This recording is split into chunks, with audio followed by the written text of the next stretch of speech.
Diego Polo, que es un paleontólogo que vive y trabaja en la Patagonia, pero también a menudo viaja a China y a Mongolia para descubrir fósiles. Empecé con una chicana,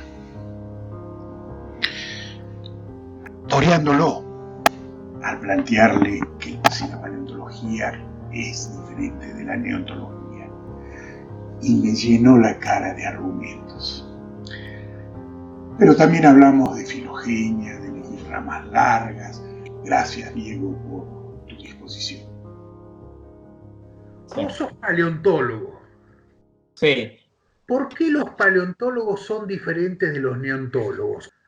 No, creo que la paleontología es realmente una disciplina que tiene una pata en cada ciencia, en la biología y en la geología, ¿no? Estamos estudiando restos biológicos que se encuentran en el registro sedimentario.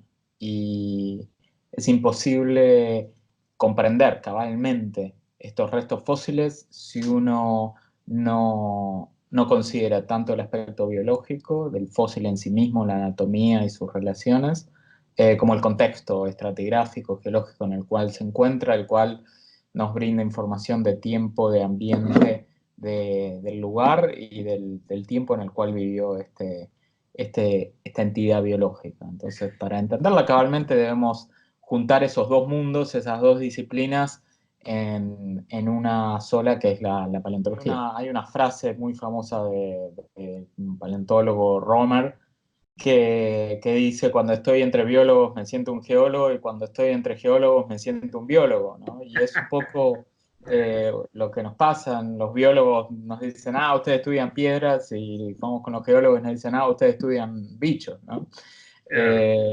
Y es un poco así. Uno realmente creo que la paleontología es una de las primeras ciencias interdisciplinarias que se generaron, ¿no?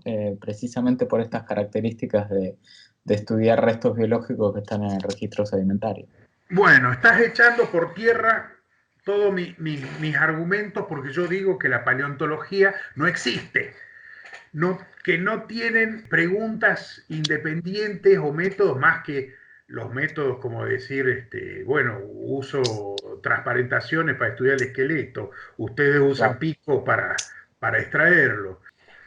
Bueno, ese es simplemente para chicanear nada más. No, hay muchos aspectos del estudio paleontológico. Cuando estamos estudiando el organismo en sí mismo, es netamente biológico. Es netamente biológico. Pero a su vez, el fósil es digamos, un resto biológico que ha sido transformado. Ha sido transformado químicamente, ha sido, digamos, alterado por el entorno geológico en el cual se encuentra, y muchas veces, para comprender eso, procesos de formación, procesos de alteración, muchas veces estudiamos isótopos estables en las diferentes partes del organismo para entender algún aspecto de su ecología, y eso, digamos, ha sufrido una transformación en el tiempo geológico que va de la mano de la transformación que sufrieron los estratos. Entonces, la distribución de organismos en el tiempo, la bioestratigrafía, no tiene ningún correlato con lo que es la neontología o el estudio biológico. O sea, estamos capturando o intentando inferir procesos que exceden por largo cualquier tipo de escala temporal humana, que son las que observan los neontólogos, ¿no? Entonces, hay algunos aspectos que son netamente biológicos, otros que realmente no tienen correlato en lo que es la biología actual, ¿no? La neontología. Bien.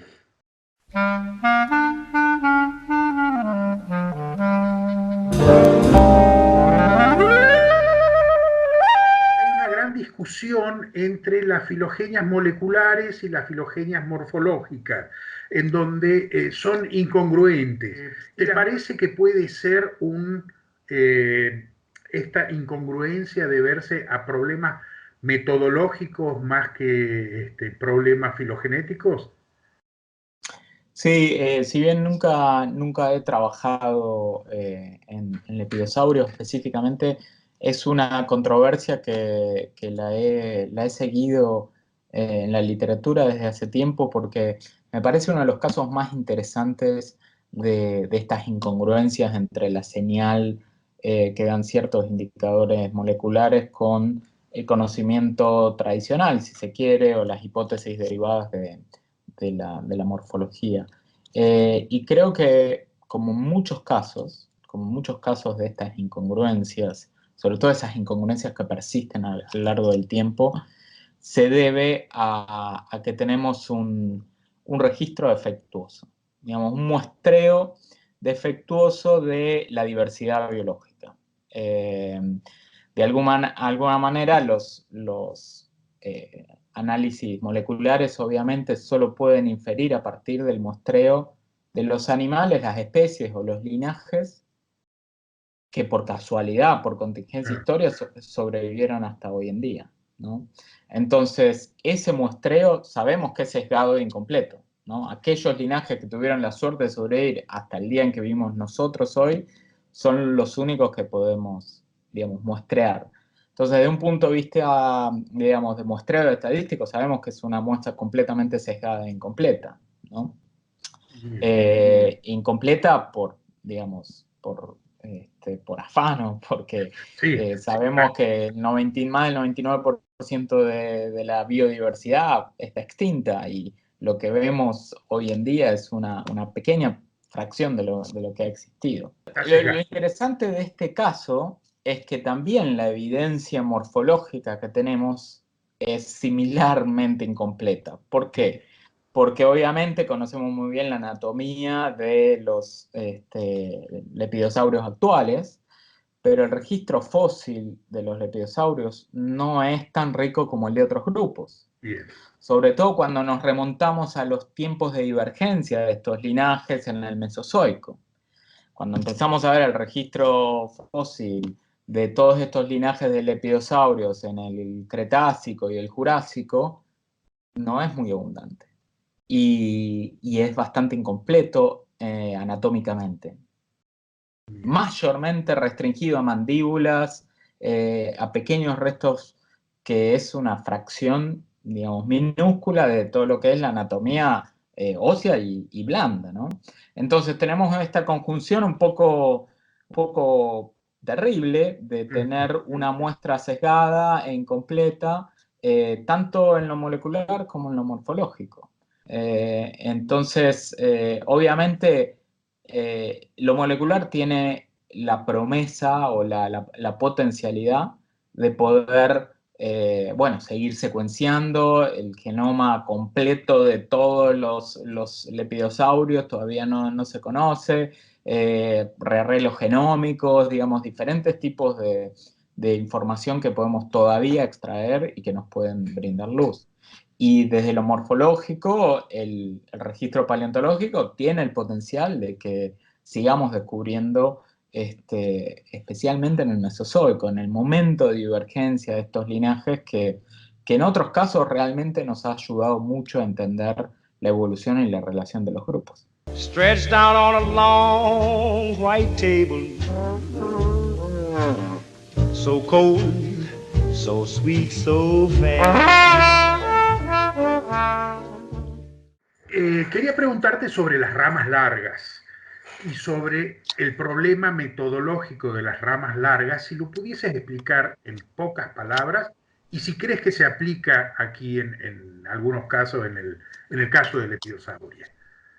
Sí, las ramas largas básicamente lo que representan es grandes cantidades de divergencia evolutiva. Entonces hablamos de una rama larga cuando entre el ancestro de la rama y el descendiente de la rama, que puede ser un grupo o una especie, hay un cambio evolutivo muy, muy grande, que puede representar mucho tiempo o evolución muy rápida o una combinación de ambas, ¿sí?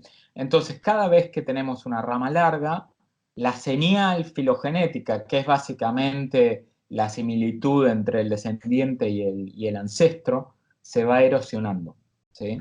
los cambios evolutivos van erosionando, al diferenciarse el descendiente del ancestro, vamos erosionando esa similitud original. Entonces, si extendemos mucho ese cambio evolutivo, la señal filogenética, la similitud se va erosionando mucho. Entonces, cuando tenemos un grupo o una especie que es muy divergente de su ancestro, es muy difícil ubicarla, es muy difícil distinguir si el ancestro es este nodo o el nodo de al lado o dos nodos más abajo. Entonces ese es básicamente el problema de las ramas largas, tener un grupo o una especie muy, muy diferente del resto y que por lo tanto su ancestría es difícil de ubicar. Esto tiene un correlato muy, muy cercano con lo que hablábamos recién del muestreo incompleto. Una rama larga se puede generar por un cambio evolutivo muy abrupto o por un linaje que vivió durante mucho tiempo y del cual no conocemos ninguna de las especies intermedias, por llamarlas de algún modo.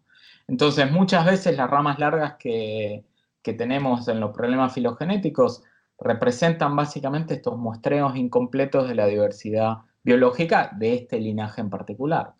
Y claramente es una de las cosas que probablemente esté afectando la resolución de las relaciones entre los lepidosauромorfos. Y particularmente las ramas largas a veces tienden a agruparse entre sí porque son muy diferentes a otras, más porque sean parecidas entre sí.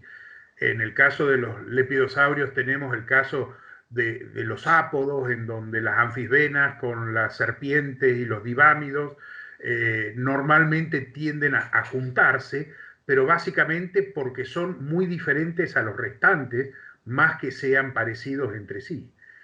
Sí, exacto. Hay diferentes fenómenos, digamos, que ocurren con las ramas largas desde el punto de vista metodológico. Uno de ellos, muy citado comúnmente, es la atracción de las ramas largas. Afecta mucho al método de parsimonia bajo ciertas condiciones específicas, pero aún así utilizando otros métodos y en otras circunstancias. Hay otros fenómenos que se dan que a veces tienden a separarse.